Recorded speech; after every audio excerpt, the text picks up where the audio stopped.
Pour eux, la mode, c'est du sérieux. C'est important d'être un individu et d'exprimer son individualité. Il y a les puristes exigeants sous toutes les coutures. Le comportement, la posture, tout est important. Les obsédés des marques. Ce blouson-là, il est de la marque. Voilà, comme sur l'écharpe, il est de la marque. Et quitte à s'habiller, autant se montrer sous ses plus beaux atours. J'aime bien mettre en valeur mes jambes et éventuellement le cou aussi.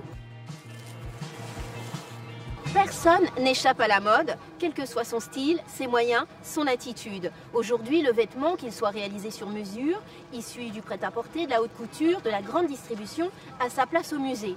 Ici, au Louvre, au musée des Arts Décoratifs, 3 siècles de mode sont exposés. Au musée des Arts Décoratifs, il a fallu choisir parmi 150 000 pièces de la collection pour n'en retenir que 300. 300 vêtements qui racontent 3 siècles d'histoire.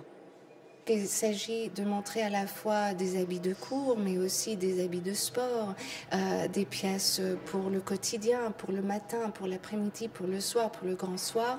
L'idée, c'était à la fois de montrer les pièces icônes de la collection.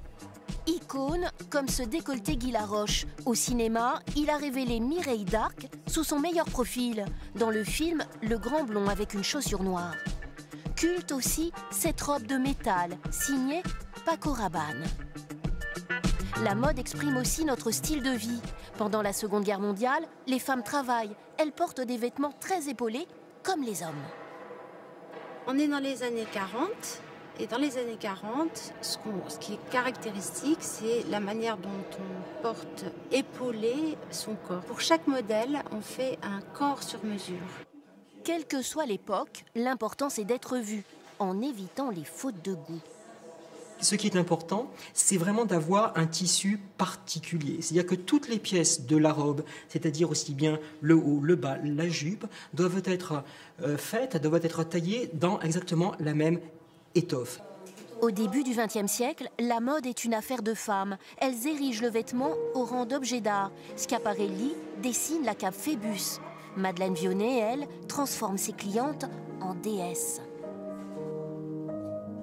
Madeleine Vionnet est vraiment une couturière qui a un style qui n'appartient qu'à elle. Elle s'inspire beaucoup de l'époque gréco-romaine. Voici les pièces les plus anciennes de l'exposition. Elles datent de 1700. Les plus récentes, ces robes du soir, collection automne-hiver 2016-2017. Incontournable, la capuche, très tendance.